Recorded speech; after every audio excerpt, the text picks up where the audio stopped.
나는 105년을 살았습니다. 전쟁을 겪었고 가난을 겪었고 그리고 수많은 이별을 겪었습니다. 하지만 내가 지금껏 목격한 가장 깊은 상처는 전쟁터에서 온 것이 아니었습니다. 그것은 가족의 식탁 위에서 자식에게 모든 것을 퍼준 어느 부모의 눈빛 속에서 왔습니다. 당신은 지금 이 말이 낯설게 들릴 수 있습니다. 가장 많이 준 사람이 가장 외롭다니 그게 무슨 말인가. 하지만 나는 100년이 넘는 시간 동안 그것이 진실임을 수없이 확인했습니다. 자식에게 전부를 쏟아부은 부모들이 있습니다. 집을 팔았고 노후 자금을 털었고 허리를 굽혀 마지막 한 푼까지 건넸습니다. 그들은 사랑으로 그렇게 했습니다. 의심할 여지가 없는 진심이었습니다. 그런데 시간이 지난 후 나는 그들의 노년을 지켜보았습니다. 놀랍게도 가장 많이 준 이들 중 많은 수가 가장 초라한 말년을 보내고 있었습니다. 자식의 집 한켠에서 말 한마디 제대로 못하며 짐처럼 존재하는 삶. 그들이 부었던 그 사랑은 어디로 간 것일까요? 여기서 나는 당신에게 불편한 진실 하나를 말하려 합니다. 사람은 본래 받은 것에 익숙해지면 감사를 잊습니다. 이것은 자식이 나쁜 인간이기 때문이 아닙니다. 이것은 인간의 본성입니다. 물이 아래로 흐르듯 인간은 당연한 것 앞에서 감사를 멈춥니다. 당신이 평생 주기만 했다면 자식은 당신을 고마운 존재가 아니라 원래부터 그래야 하는 존재로 인식하게 됩니다. 관계의 무게가 그렇게 조용히 서서히 뒤틀리는 것입니다. 더 아픈 사실이 있습니다. 많은 부모들이 돈을 줄 때 아무런 원칙도 아무런 철학도 없이 그저 마음이 이끄는 대로 주었다는 점입니다. 자식이 힘들어 보이니까 지금 내가 있을 때 줘야지, 죽고 나서 물려주는 것보다 살아있을 때 주는 게 낫지 않겠어? 이 말들은 틀리지 않습니다. 그러나 방법이 잘못되면 아무리 순수한 의도도 독이 됩니다. 시기가 잘못되고 방식이 잘못되고 이유가 전달되지 않으면 돈은 사랑이 아니라 의존을 낳고 감사가 아니라 당연함을 낳고 유대가 아니라 균열을 낳습니다. 나는 오늘 당신에게 겁을 주려는 것이 아닙니다. 다만 이 이야기를 먼저 꺼내는 이유는 진정한 조언은 아름다운 말에서 시작되는 것이 아니라 불편한 현실을 직시하는 것에서 시작되기 때문입니다. 나는 105년 동안 수많은 삶의 처음과 끝을 지켜본 사람입니다. 그 긴 시간이 내게 가르쳐 준 것은 하나입니다. 사랑은 방법을 가져야 한다는 것, 그리고 자식에게 돈을 줄 때 당신은 단순히 돈을 주는 것이 아니라 관계의 구조 전체를 다시 쓰고 있다는 것입니다. 지금부터 내가 이야기할 4가지 원칙은 당신의 자식을 제한하려는 것이 아닙니다. 그것은 당신과 자식 모두를 오래도록 서로를 존중하며 살아갈 수 있도록 지켜주는 가장 조용하고 강인한 형태의 사랑입니다. 끝까지 들어주십시오. 내가 60대였을 때 나와 가깝게 지내던 친구가 한 명 있었습니다. 그의 이름은 이제 중요하지 않습니다. 다만 그는 내가 아는 사람 중 가장 자식을 사랑한 아버지였다는 것만 기억하면 됩니다. 그는 평생 교직에 몸담았고 넉넉하지는 않았지만 꼼꼼하게 살림을 일궈 작은 집 한 채를 장만했습니다. 그 집은 그의 노후였고 그의 자존심이었으며 그의 마지막 방파제였습니다. 그런데 그의 아들이 사업을 시작했습니다. 처음에는 작은 도움을 청했습니다. 아버지는 망설임 없이 내주었습니다. 그 다음에는 조금 더 큰 도움이 필요했습니다. 아버지는 또 내주었습니다. 그리고 마침내 사업이 위기에 처했을 때 아들은 아버지의 집을 담보로 써도 되겠냐고 물었습니다. 그 친구는 내게 이렇게 말했습니다. 자식이 무너지는 걸 보고만 있을 수는 없잖아. 집이야 다시 마련하면 되지. 나는 그때 아무 말도 하지 못했습니다. 그의 눈 속에서 사랑과 두려움이 뒤섞인 것을 보았기 때문입니다. 그것은 부모만이 가질 수 있는 표정이었습니다. 결말은 당신이 짐작하는 그대로입니다. 사업은 끝내 살아나지 못했고 집은 사라졌습니다. 친구는 아들의 아파트 작은 방 하나로 들어갔습니다. 처음 몇 달은 괜찮았습니다. 하지만 시간이 지나면서 분위기는 조금씩 달라지기 시작했습니다.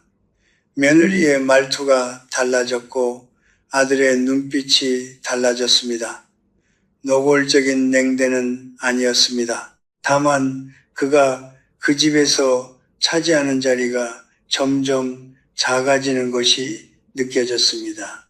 식사 시간이 달라졌고 거실에서 TV를 보는 일도 줄었으며 결정적인 이야기에서 그는 서서히 배제되기 시작했습니다. 내 친구는 내게 조용히 말했습니다.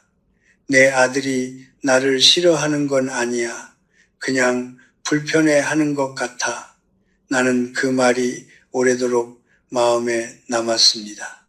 싫어하는 것이 아니라 불편해한다. 이 두 문장 사이의 거리가 얼마나 잔인한지 당신은 알고 있습니까? 사랑받지 못하는 것보다 사랑하는 사람에게 짐으로 여겨지는 것이 더 깊은 상처입니다. 그것은 관계의 죽음이 아니라 관계가 서서히 형태를 잃어가는 과정입니다. 그리고 그 과정은 소리 없이 진행되기 때문에 더욱 고통스럽습니다. 나는 이것이 아들의 잘못이라고 생각하지 않습니다. 인간은 자신이 해결할 수 없는 무게 앞에서 본능적으로 거리를 둡니다. 아들 역시 아버지에게 집을 잃게 한 죄책감을 어떻게 다뤄야 할지 몰랐을 것입니다. 죄책감은 오래 지속되면 감사가 아니라 회피로 변합니다. 그것도 인간의 본성입니다. 아름답지 않지만 사실입니다. 그 친구는 몇 년 후 외아들 세상을 떠났습니다. 임종을 지킨 것은 아들이었습니다. 아들은 울었습니다. 진심으로 울었을 것입니다. 그러나 나는 그 자리에 없었지만 한 가지를 압니다. 그 눈물 속에는 슬픔만 있지 않았을 것입니다. 끝내 제대로 보답하지 못했다는 무게, 그리고 아버지가 마지막까지 당당하게 서 있지 못하게 만든 것에 대한 죄책감도 함께였을 것입니다. 그것은 자식에게도 상처입니다. 부모가 무너지면 자식도 함께 무너집니다. 내가 이 이야기를 꺼낸 이유는 당신을 겁주기 위해서가 아닙니다. 사랑이 아무리 진실하더라도 방법을 잃으면 상처가 된다는 것을 말하고 싶었기 때문입니다. 돈은 관계를 이어주는 끈이 될 수도 있고 그 관계를 조용히 끊어내는 칼날이 될 수도 있습니다. 어느 쪽이 되는가는 당신이 그것을 어떻게 다루느냐에 달려 있습니다. 비행기를 타본 적이 있다면 이륙 전 승무원이 반드시 하는 안내 하나를 기억할 것입니다. 비상시에는 옆 사람을 돕기 전에 먼저 자신의 산소 마스크를 착용하라는 것입니다. 처음 그 말을 들었을 때 나는 어딘가 차갑게 느껴진다고 생각했습니다. 자식이 옆에 있는데 어떻게 내가 먼저란 말인가. 그러나 105년을 살고 나서 나는 압니다. 그 안내 문구는 세상에서 가장 현실적인 사랑의 정의라는 것을, 스스로 숨을 쉬지 못하는 사람은 결코 다른 사람을 살릴 수 없습니다. 나는 지금 당신에게 이기적으로 살라고 말하는 것이 아닙니다. 나는 당신에게 오래도록 사랑할 수 있는 사람으로 남으라고 말하는 것입니다. 그리고 그것은 반드시 한 가지 전제를 필요로 합니다.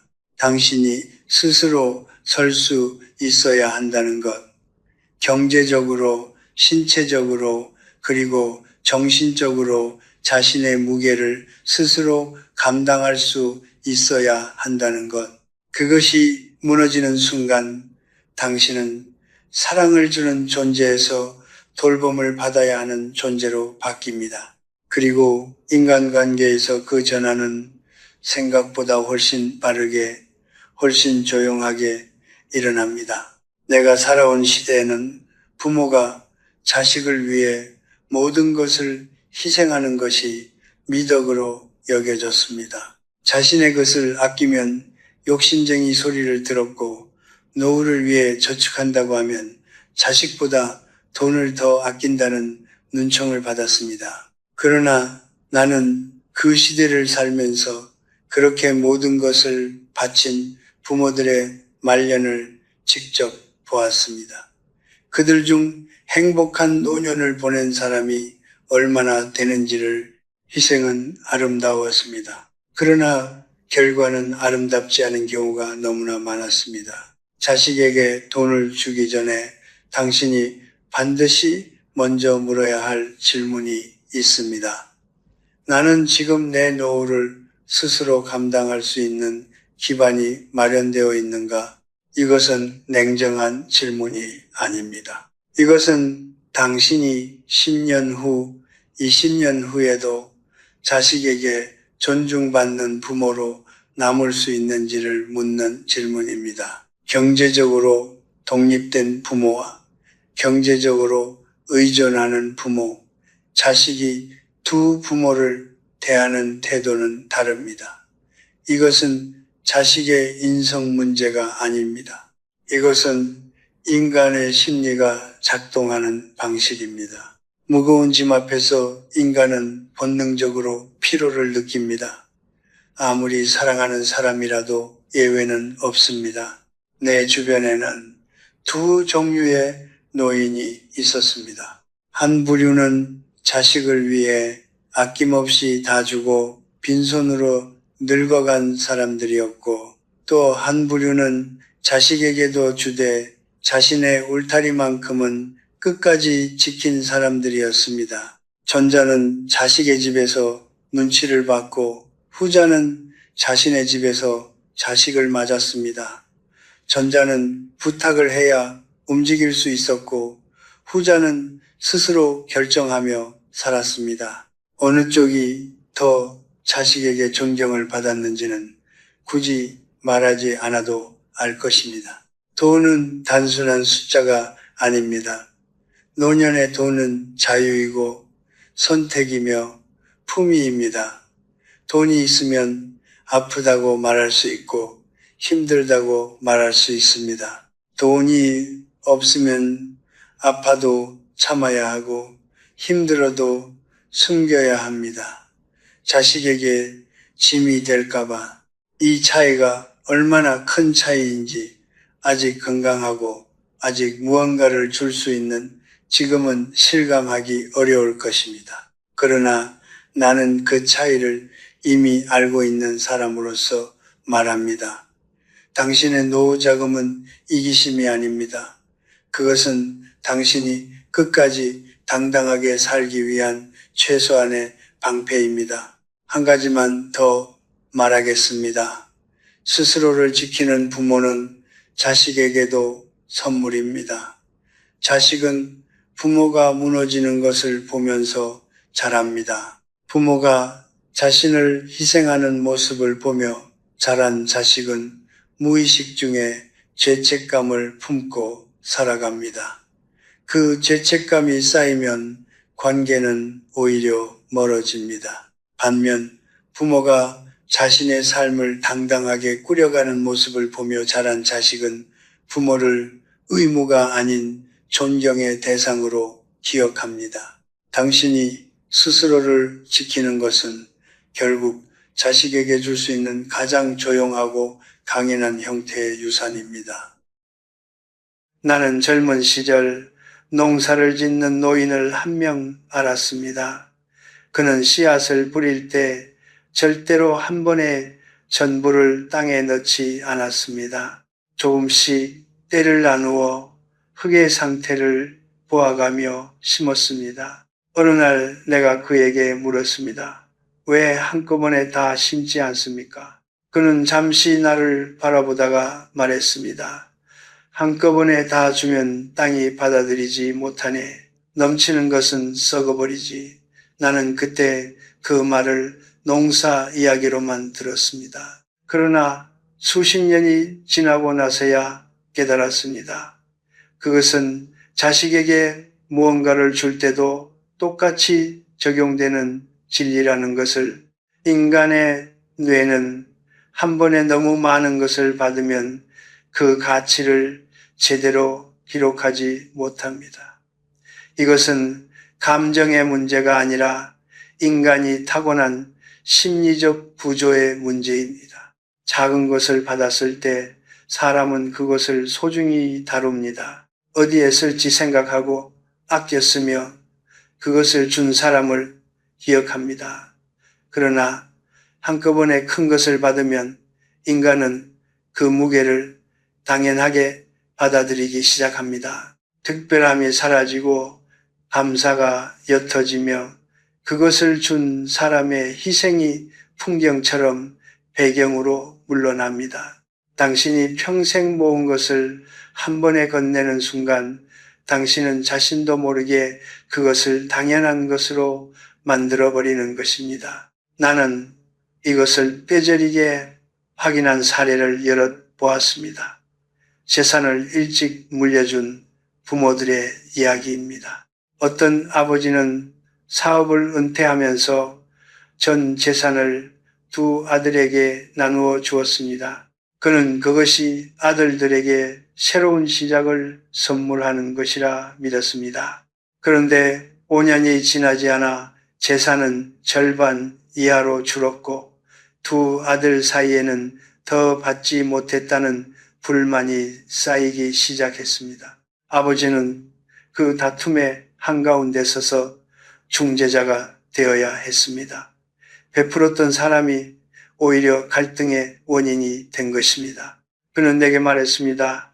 줄 때는 고맙다 했는데 이제는 왜 더 안 줬냐고 하더군. 나는 그 말을 듣고 한참 동안 아무 말도 할 수 없었습니다. 그렇다면 어떻게 해야 합니까? 답은 단순합니다. 나누어 주십시오. 시간을 두고 상황을 보아가며 자식이 스스로 무언가를 이루는 경험을 할 수 있도록 여백을 남겨두며 주십시오. 당신이 모든 것을 채워주면 자식은 채우는 법을 배우지 못합니다.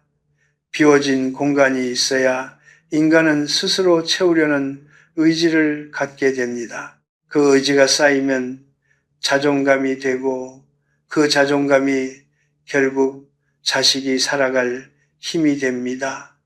당신이 한 발 물러서는 것은 외면이 아닙니다. 그것은 자식이 스스로 설 수 있는 공간을 만들어주는 행위입니다. 이제 세 번째 원칙으로 넘어가겠습니다. 돈을 줄 때는 반드시 이유를 함께 전하십시오. 이것이 왜 중요한지 많은 부모들이 간과합니다. 그들은 돈을 건네면서 아무 말도 하지 않거나 혹은 조건을 붙입니다. 이 돈으로 반드시 이것을 해야 한다. 그러나 나는 이 두 가지 모두 잘못되었다고 생각합니다. 아무 말 없이 주면 그 돈은 숫자로만 남습니다. 조건을 붙이면 그 돈은 통제의 도구가 됩니다.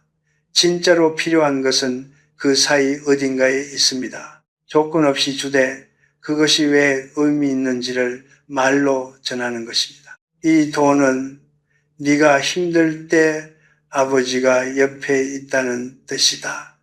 이것은 내가 젊었을 때 누군가 도와줬더라면 하고 바랐던 그 도움이다. 이 돈 뒤에는 30년의 절약이 있다. 그 시간을 기억해다오. 이런 말 한마디가 돈의 무게를 완전히 다르게 만듭니다.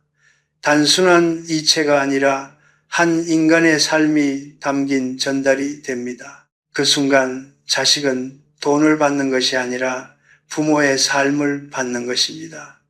그리고 그것은 자식의 내면 어딘가에 조용히 뿌리를 내립니다. 당장은 표시가 나지 않더라도 언젠가 자식이 자신의 자식에게 무언가를 줄 때 그 말을 기억하고 똑같이 전하게 됩니다. 공자는 말했습니다. 가르침은 말이 아니라 태도에서 온다고 돈을 건네는 그 짧은 순간은 사실 당신이 평생 살아온 방식을 압축하여 전달하는 순간입니다. 그 순간을 그냥 흘려보내지 마십시오. 말 한마디, 눈빛 하나, 짧은 이야기 하나가 그 돈보다 훨씬 오래 자식의 마음속에 남습니다. 돈은 쓰면 없어집니다. 그러나 그 순간 전해진 부모의 진심은 자식이 살아가는 내내 그 사람의 일부가 됩니다. 주는 방식이 곧 교육이고 교육이 곧 사랑입니다. 내가 40대였을 때 나는 2명의 제자를 가르쳤습니다. 둘은 같은 해에 태어났고 비슷한 환경에서 자랐으며 졸업할 무렵 각자의 아버지로부터 똑같은 금액의 돈을 받았습니다. 당시로서는 적지 않은 돈이었습니다. 두 사람의 출발선은 완전히 같았습니다. 그런데 20년이 지난 후 나는 그 두 제자를 다시 만날 기회가 있었습니다. 한 명은 그 돈을 씨앗 삼아 작은 사업을 일으켜 안정된 삶을 살고 있었고 다른 한 명은 그 돈을 몇 년 안에 다 써버리고 여전히 흔들리는 삶을 살고 있었습니다. 나는 그 차이가 어디서 왔는지 오랫동안 생각했습니다. 답은 생각보다 단순한 곳에 있었습니다. 첫 번째 제자의 아버지는 돈을 건네면서 이런 말을 했다고 합니다. 이 돈은 네가 넘어졌을 때 다시 일어서라고 주는 것이 아니다. 네가 일어서려 할 때 조금 더 힘차게 뛸 수 있도록 주는 것이다. 넘어지는 것은 내가 스스로 감당해야 한다. 두 번째 제자의 아버지는 아무 말 없이 통장을 건넸다고 했습니다. 숫자는 같았지만 그 안에 담긴 것은 전혀 달랐습니다. 하나에는 철학이 있었고 다른 하나에는 숫자만 있었습니다. 20년 후에 차이는 그 철학이 만들어낸 것이었습니다. 돈은 한 세대를 지탱할 수 있습니다. 그러나 삶을 대하는 태도는 몇 세대를 가로질러 흐릅니다. 당신의 할아버지가 지녔던 성실함이 당신 안에 어떤 형태로든 남아있듯이 당신이 지금 자식에게 전하는 삶의 방식은 당신이 세상을 떠난 후에도 그 자식에게까지 이어집니다. 이것이 내가 네 번째 원칙을 가장 마지막에 놓은 이유입니다. 앞의 세 가지 원칙이 돈을 어떻게 줄 것인가에 관한 것이라면 이 마지막 원칙은 돈을 넘어서 무엇을 줄 것인가에 관한 것이기 때문입니다. 당신이 자식에게 전할 수 있는 가장 위대한 유산은 세 가지입니다. 첫째는 고난을 회피하지 않는 태도입니다.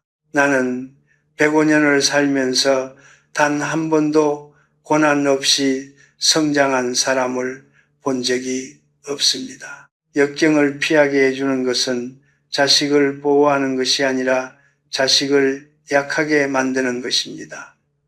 나무는 바람을 맞으며 뿌리를 깊이 내립니다. 바람을 막아주면 나무는 자라는 것처럼 보이지만 조금만 거센 바람이 불어도 쓰러집니다. 자식이 스스로 역경을 통과하는 것을 지켜보는 것, 그것이 가장 어렵고 가장 위대한 부모의 사랑입니다. 둘째는 욕망을 다스리는 법입니다. 나는 살면서 욕심 때문에 무너진 사람을 수도 없이 보았습니다. 더 가지려 할수록 불안은 커지고 더 채우려 할수록 공허해집니다. 행복은 가진 것을 늘리는 것이 아니라 원하는 것을 줄이는 데서 옵니다. 이 단순한 진리를 머리로는 알지만 삶으로 보여주는 부모는 많지 않습니다. 당신이 지금 충분한 것에 감사하며 사는 모습 자체가 자식에게 가르침이 됩니다. 말로 가르치지 않아도 됩니다. 삶이 말을 대신합니다. 셋째는 관계를 지키는 품위입니다. 인간은 혼자 살 수 없습니다. 그러나 모든 관계를 붙들고 살 수도 없습니다.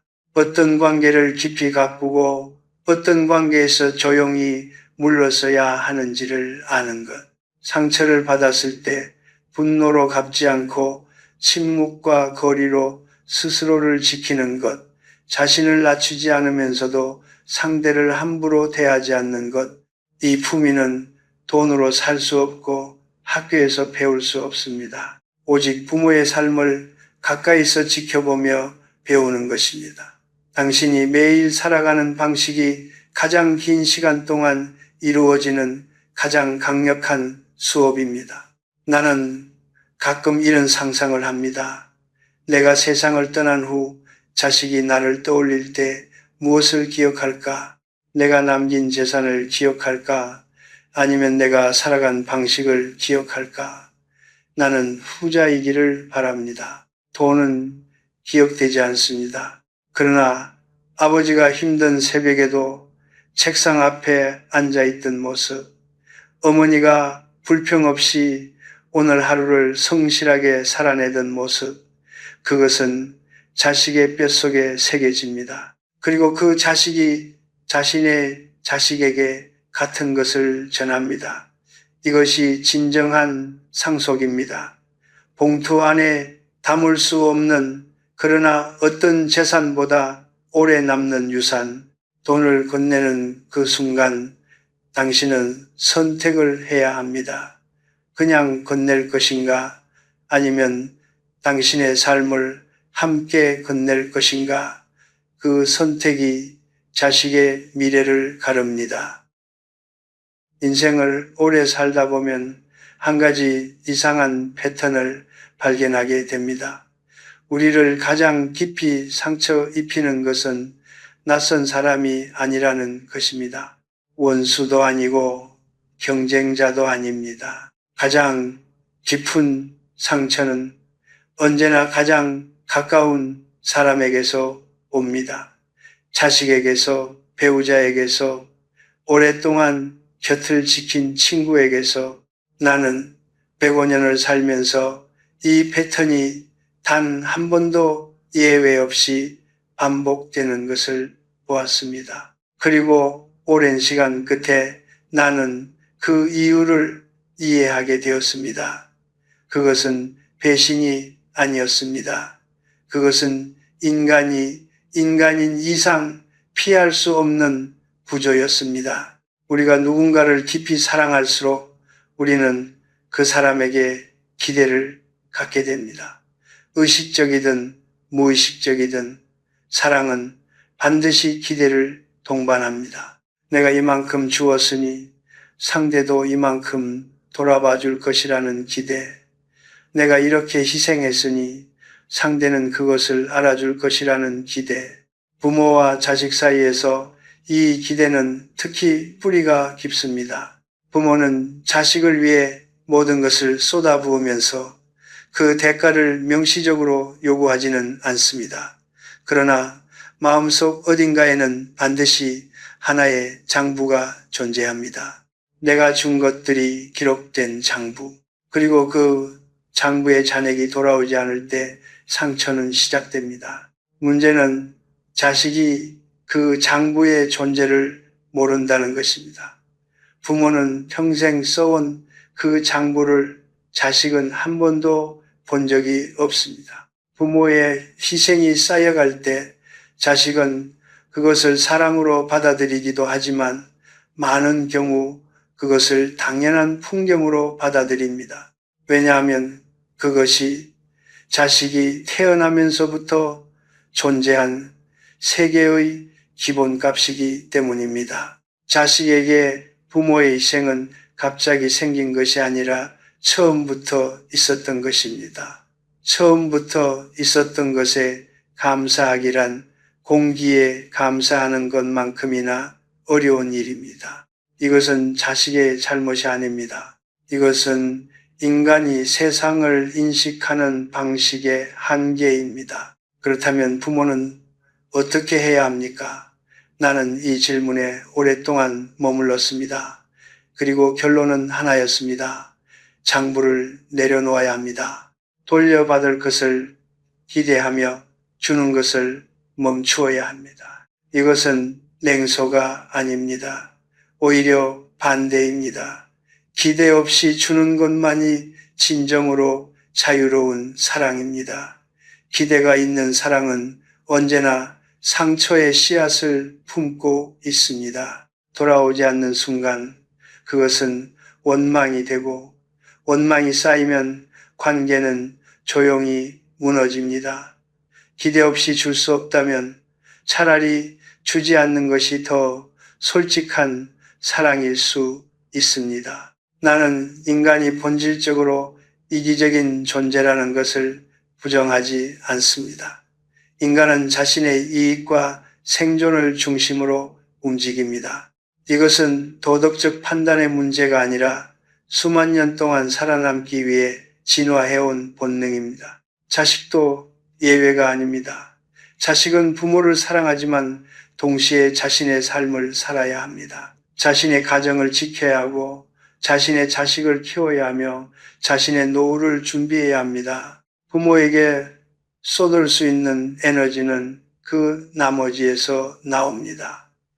이것을 이해할 때 우리는 비로소 자식에게 덜 상처받을 수 있습니다. 자식이 나를 외면하는 것이 아니라 자식도 그저 자신의 무게를 감당하며 살고 있는 것임을 알게 되기 때문입니다. 그렇다고 해서 모든 것을 체념하라는 말이 아닙니다. 나는 당신에게 관계를 포기하라고 말하는 것이 아니라 관계를 다시 설계하라고 말하는 것입니다. 고슴도치를 생각해 보십시오. 고슴도치는 추운 겨울 서로의 온기가 필요합니다. 그러나 너무 가까이 다가가면 서로의 가시에 질립니다. 너무 멀리 떨어지면 추위에 얼어붙습니다. 그래서 고슴도치는 본능적으로 적당한 거리를 찾습니다. 따뜻하되 찔리지 않을 거리, 부모와 자식 사이의 관계도 그렇습니다. 너무 가까워서 서로의 가시에 상처받는 것도, 너무 멀어져서 서로의 온기를 잃는 것도 모두 불행입니다. 품위 있는 거리, 그것이 관계를 오래도록 아름답게 지키는 방법입니다. 나는 90세가 넘어서야 이것을 온전히 받아들였습니다. 그 전까지는 나도 기대했고 나도 상처받았으며 나도 원망했습니다. 그러나 어느 날 새벽 오래된 나무 한 그루를 알아보다가 문득 깨달았습니다. 저 나무는 자신이 만들어준 그늘 아래 사람들이 앉기를 기대하지 않는다는 것을 그냥 잘합니다. 그냥 그늘을 만듭니다. 그리고 사람들은 그 그늘 아래 앉기도 하고 지나치기도 합니다. 나무는 개의치 않습니다. 나는 그날 이후 그 나무를 닮으려 했습니다. 기대하지 않는 것, 그러나 포기하지 않는 것, 그것이 내가 105년 끝에 도달한 사랑의 정의입니다. 나는 지금까지 많은 이야기를 했습니다. 철학을 말했고 인간의 본성을 말했으며 상처와 사랑에 대해 말했습니다. 그러나 나는 알고 있습니다. 아무리 깊은 이야기도 삶 속에서 실천되지 않으면 그것은 그저 아름다운 말에 불과하다는 것을 나는 강단에서 수십 년을 가르쳤지만 진짜 교육은 말이 아니라 행동에서 완성된다는 것을 누구보다 잘 압니다. 그래서 이제 나는 당신에게 구체적인 것들을 말하려 합니다.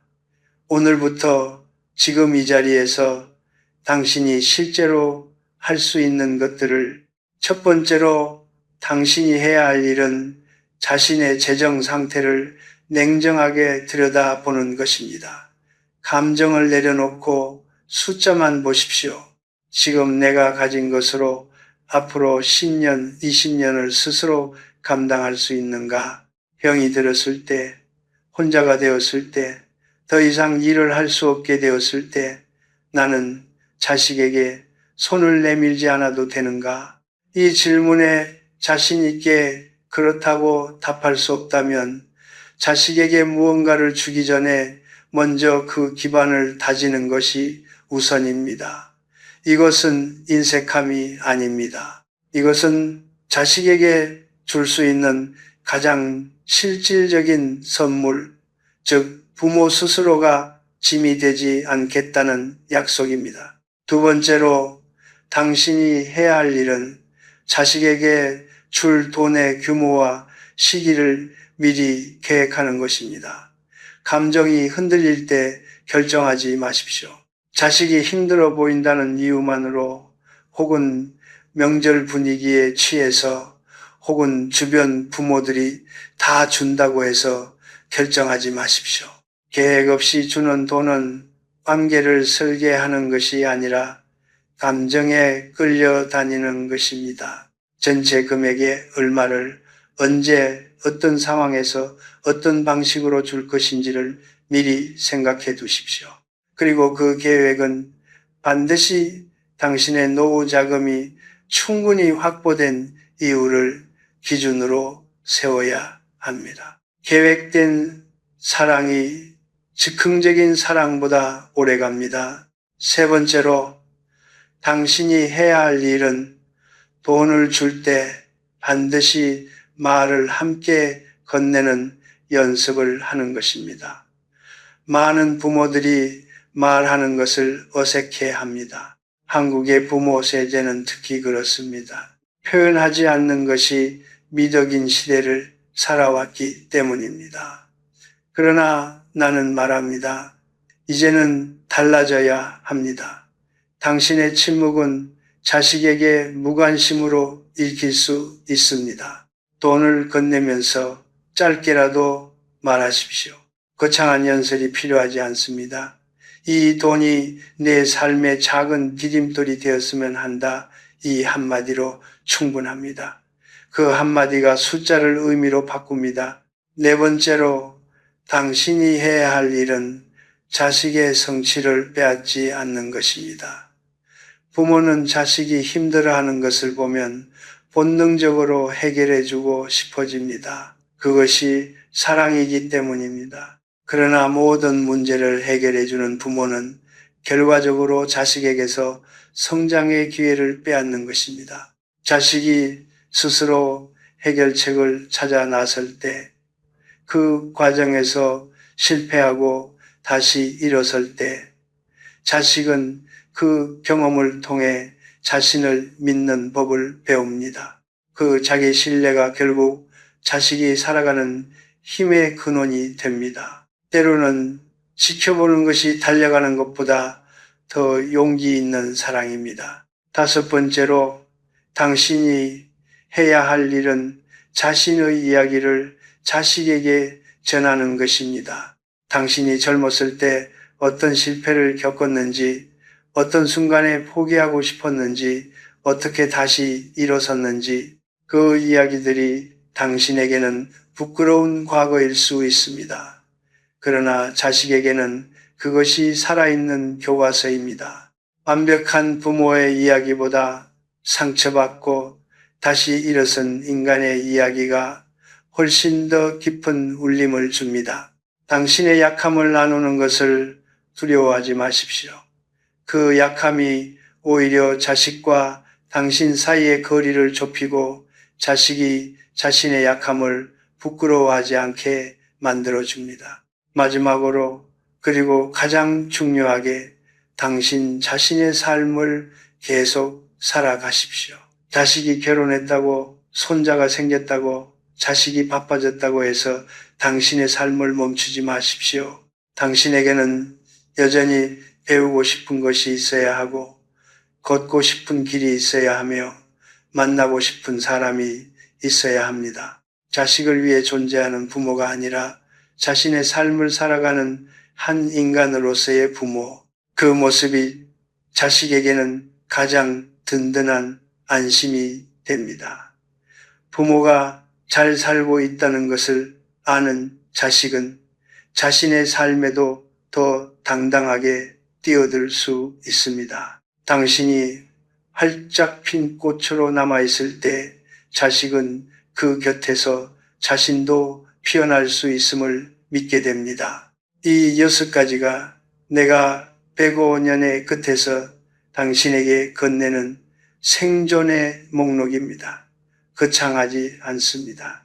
화려하지도 않습니다. 그러나 이 작은 것들이 쌓일 때 당신과 자식 사이의 관계는 세월이 지나도 흔들리지 않는 단단한 무언가로 자리 잡게 됩니다. 그리고 그것이야말로 어떤 유산보다 오래 남는 것입니다. 나는 오늘 밤도 창문 너머로 하늘을 바라봅니다. 105년을 살았으니 나는 이 하늘을 수만 번도 더 바라보았을 것입니다. 그러나 이상하게도 나이가 들수록 하늘은 더 넓어 보입니다. 젊었을 때는 하늘을 보면서 저 너머에 무엇이 있을까를 생각했습니다. 이제는 하늘을 보면서 지금 이 자리에 내가 있다는 것 자체가 얼마나 작은 기적인가를 생각합니다. 삶이란 결국 그런 것입니다. 먼 곳을 향해 달려가다가 어느 순간 멈추어 서서 지금 발을 딛고 있는 이 땅이 사실은 가장 소중한 곳이었음을 깨닫게 되는 여정. 나는 오늘 당신에게 4가지 원칙을 이야기했습니다.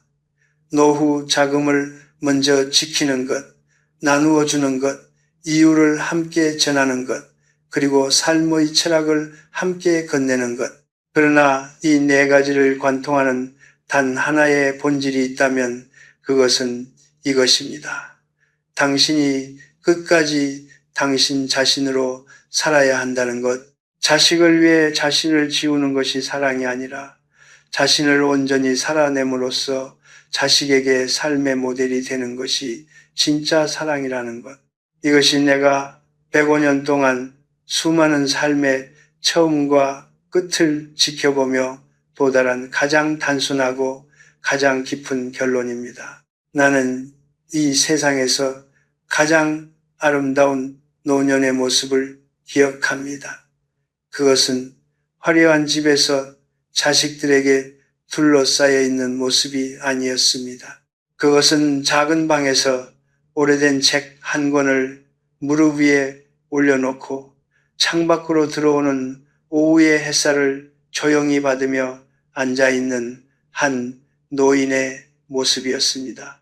그의 얼굴에는 아무런 긴장이 없었습니다. 누군가에게 잘 보이려는 애씀도 없었고 무언가를 기다리는 초조함도 없었습니다.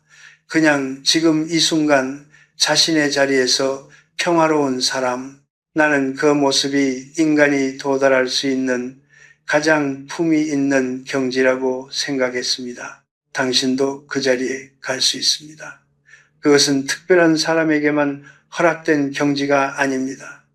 오늘 하루를 어떻게 살았느냐가 쌓여서 그 자리에 이르는 것입니다. 자식에게 돈을 줄 때 원칙을 지키는 것, 자신의 노후를 스스로 지키는 것, 기대 없이 사랑하는 것, 그리고 자신의 삶을 계속해서 살아가는 것, 이 작은 선택들이 매일 쌓일 때 당신은 어느 날 문득 자신이 더 이상 흔들리지 않는 사람이 되어 있음을 발견하게 됩니다. 그것이 평화입니다. 조용하고 단단하며 아무도 빼앗아갈 수 없는 평화. 자식에 대한 이야기를 마치면서 나는 한 가지를 꼭 덧붙이고 싶습니다. 자식은 당신의 사랑을 기억합니다. 당신이 생각하는 것보다 훨씬 더 많이, 훨씬 더 오래 기억합니다. 당신이 새벽에 일어나 밥을 지어준 것을 기억합니다. 당신이 아무 말 없이 옆에 앉아 있어 준 것을 기억합니다. 당신이 힘든 내색 없이 웃어 보이던 그 표정을 기억합니다. 지금 당장은 표현하지 않더라도 그것들은 자식의 가장 깊은 곳에 새겨져 있습니다. 그리고 자식이 자신의 인생에서 가장 힘든 순간을 만났을 때 그 기억들이 조용히 떠올라 그를 일으켜 세웁니다. 당신의 사랑은 사라지지 않습니다. 형태를 바꾸어 자식의 삶 속에 계속 살아갑니다. 그러니 두려워하지 마십시오. 충분히 주지 못했다고 자책하지 마십시오. 더 해줄 걸 그랬다는 후회로 남은 날들을 흐리게 만들지 마십시오. 당신이 지금까지 살아온 것만으로도 당신은 이미 자식에게 가장 중요한 것을 주었습니다. 삶이 계속된다는 것을, 넘어져도 다시 일어날 수 있다는 것을, 그리고 이 세상에는 아무 조건 없이 당신을 사랑하는 사람이 있다는 것을, 그것이 부모가 줄 수 있는 가장 크고 가장 오래가는 선물입니다. 오늘 이 이야기를 듣고 있는 당신이 몇 살인지 나는 모릅니다. 40대일 수도 있고 60대일 수도 있으며 혹은 나처럼 인생의 긴 여정을 걸어온 분일 수도 있습니다. 그러나 나이와 상관없이 한 가지는 분명합니다. 지금 이 순간이 당신 인생에서 가장 늦은 때가 아니라는 것, 오늘 한 가지 원칙을 마음에 새기고 오늘 한마디를 자식에게 건네고 오늘 하루를 조금 더 자신답게 살아간다면 당신은 이미 변화를 시작한 것입니다. 변화는 거창한 결심에서 오지 않습니다. 오늘 이 자리에서의 작은 선택에서 옵니다. 삶은 요란한 축제가 아닙니다. 삶은 조용한 강물입니다. 때로는 빠르게 흐르고 때로는 잔잔하게 머물며 때로는 바위에 부딪혀 방향을 바꾸기도 합니다. 그러나 강물은 멈추지 않습니다. 어떤 장애물을 만나도 결국 자신의 길을 찾아 흘러갑니다. 당신의 삶도 그렇습니다. 당신이 지나온 모든 구비와 상처와 기쁨이 모여 지금의 당신이라는 강을 이루고 있습니다. 그 강은 아름답습니다. 완벽하지 않아서 흠집이 있어서 때로는 탁하게 흐른 적도 있어서 오히려 더 진실하고 더 아름답습니다. 당신의 남은 여정이 평화롭기를 바랍니다. 자식에게 사랑받기 위해 애쓰는 것이 아니라 스스로를 사랑하는 사람으로서 자식 곁에 서 있기를 바랍니다. 그것이 당신이 자식에게 줄 수 있는 가장 위대한 마지막 선물입니다. 당당하게 서 있는 부모의 뒷모습, 그 모습이 자식의 마음속에서 평생 등불이 됩니다.